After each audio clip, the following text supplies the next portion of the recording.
Good morning. आज है expiry का दिन। एक्सपायरी के दिन से पहले हमें मार्केट में अच्छी तेज़ी देखने को मिली है और उसके साथ ही हमें अच्छी क्लोजिंग भी मिली है। फिर चाहे आप किसी भी इंडेक्स की बात कर लें, अगर हम पर्टिकुलरली फोकस करें निफ्टी के ऊपर तो 17,450 से ऊपर की क्लोजिंग हमें मिली है, जिसे आप काफ़ी अच्छा कह सकते हैं। ऐसे में बात करें, इस वक्त जितने भी ग्लोबल मार्केट हैं सभी आपको पॉजिटिव में ट्रेड करते हुए नजर आ रहे हैं। साथ ही में हल्की गेंद सभी में। अगर हम बात करें पर्टिकुलरली एसजीएक्स निफ्टी के ऊपर तो आपको 550 से ऊपर ट्रेड करता हुआ नजर आ रहा है। तो ऐसे में रफली बात करें 100 पॉइंट के आसपास ऊपर नज़र आ रहा है। तो ऐसे में अगर हम बात करें, यही हमारी कल के दिन भी बात हुई थी, 500 यानी 17,500 से लेकर 17,600 के बीच में ये दो लेवल हमें दिखाई पड़ सकते हैं आज के दिन। तो 17,600 का लेवल आज के दिन आपको दिखाई पड़ रहा है।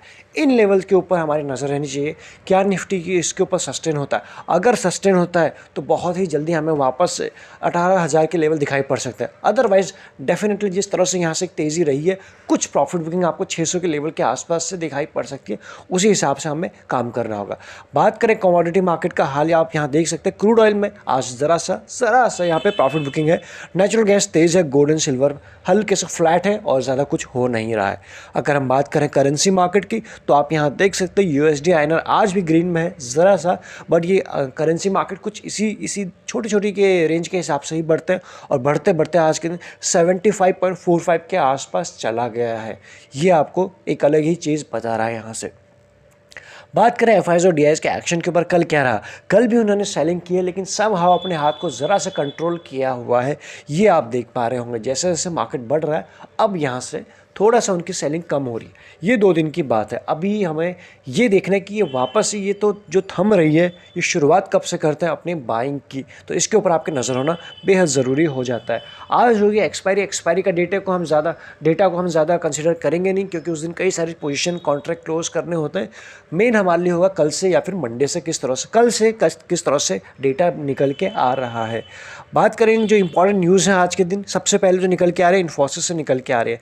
हम सभी ने इसका कंपनी का नाम सुना है, तो यहाँ से क्या निकल के आ रही है? इन्फोसिस बीपीएम अनाउंस जो ये है कि एक्सपैंड करने की सोच रहे हैं अपनी प्रेजेंस को, कहाँ आयरलैंड में भी प्रेजेंस करने की सोच रहे हैं। साथ ही में जब ये अपने का आपको एक्सपेंड करेंगे तो कुछ जॉब भी क्रिएट करेंगे। तो ऐसे में कंपनी का जो कहना है 250 jobs locally they will develop. तो यहाँ से कंपनी एक्सपैंड कर रही है, साथ ही में जहाँ जा रही है वहाँ के लिए भी, वहाँ के लोकल के लिए जॉब भी क्रिएट करे। तो ऐसे में ये तो कंपनी के हिसाब से भी पॉजिटिव न्यूज़ है और शेयर होल्डर के नज़रिए से भी पॉजिटिव न्यूज़ है।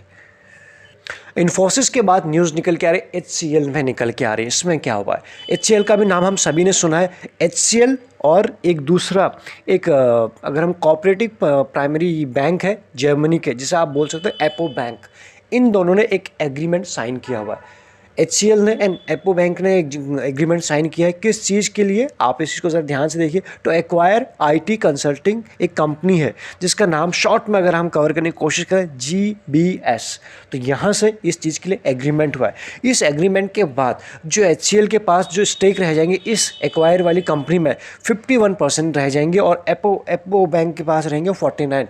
यानी कि IT कंपनी HCL है, कंट्रोलिंग स्टेक उन्हीं के पास रहेगी जो रहेगी 51% का। ये है दूसरी न्यूज़। अगली जो न्यूज़ निकल के आ रही है रेलटेल से निकल के आ रही है। आपने भी इस कंपनी का नाम सुना ही होगा। तो ऐसे में इसके ऊपर न्यूज़ क्या है? कंपनी को मिला है एक ऑर्डर मिला हुआ है। किस चीज़ के लिए मिला है वो समझने की कोशिश करते हैं, लेकिन इस ऑर्डर की जो वर्थ है 212 यानी 210 करोड़ के आसपास है। और ये जो ऑर्डर मिला है फ्रॉम इरकॉन इंटरनेशनल से मिला है। ये भी एक अच्छी कंपनी है। दोनों रफली बात करें एक ही सेगमेंट को बिलोंग करती है, उसी के आसपास है। तो यहाँ से इसके लिए भी एक अच्छी बात है, आप इसके ऊपर भी नज़र रख सकते हैं आज के दिन। नेक्स्ट जो न्यूज़ निकल के आ रही है ग्लैंड फार्मा से निकल के आ रही है। इनको क्या है? एक फार्मा कंपनी है और इनको मिला है US FDA से अप्रूवल इनकी एक मेडिसिन के लिए, जिसको ये टेंटेटिव बेसिस पे अप्रूवल मिला है, जिसको ये अब यहाँ से मार्केट कर सकते हैं। तो ये है इसके लिए इस कंपनी के लिए एक पॉजिटिव न्यूज़। नेक्स्ट जो न्यूज़ निकल के आ रही है अलेम्बिक फार्मा से निकल के। एलेम्बिक में क्या हो रखा है? जैसे ग्लैंड फार्मा का अप्रूवल मिल चुका है वैसे ही कुछ इनका भी हुआ है, receive approval from US health regulatory. तो यहाँ से अच्छी बात है, इन्हें भी अप्रूवल मिला। किस चीज़ के लिए? इनकी एक टैबलेट है जो यूज़ होता है हाई ब्लड प्रेशर में, तो उस चीज़ के लिए इनको अप्रूवल मिल चुका है। नाउ ये अमेरिकन मार्केट में इस चीज़ को सेल कर सकता है, मार्केट करना शुरू कर सकता है। तो इसके लिए भी एक पॉजिटिव न्यूज़ है। इन सब के बाद बात करें ऊपर की तरफ के लेवल्स तो आप समझ गए, 600 के आसपास आपको प्रॉफिट बुकिंग दिखाई पड़ती है। वापस से अगर हम बात करें नेक्स्ट कल से या फिर नेक्स्ट टाइम, तो हमें ज़रा सा जब भी प्रॉफिट बुकिंग दिखाई पड़ेगी तो हमें वापस से 300 के लेवल्स के ऊपर भी नज़र रखनी चाहिए। जैसे जैसे मार्केट बताएगा उस हिसाब से आपको कवर करने की कोशिश करेंगे। बट एज ऑफ नाउ आज के दिन आपको फर्स्ट हाफ के बाद अगर कुछ प्रॉफिट बुकिंग दिखाई पड़ती है तो वो लेवल 600 रहेंगे। चलिए इस वीडियो में इतना ही। सारे इंपॉर्टेंट अपडेट्स और डिटेल्स आपको मिल जाएंगे डिस्क्रिप्शन में, एक बार चेकआउट ज़रूर कर लीजिएगा। इंपॉर्टेंट लिंक्स भी हैं, टेलीग्राम का लिंक भी है और एक्स्ट्रा लर्निंग के लिए आप ज्वाइन बटन भी कंसिडर कर सकते हो, वो आपको ईजिली चैनल के ऊपर मिल जाएगा। Thank you so much.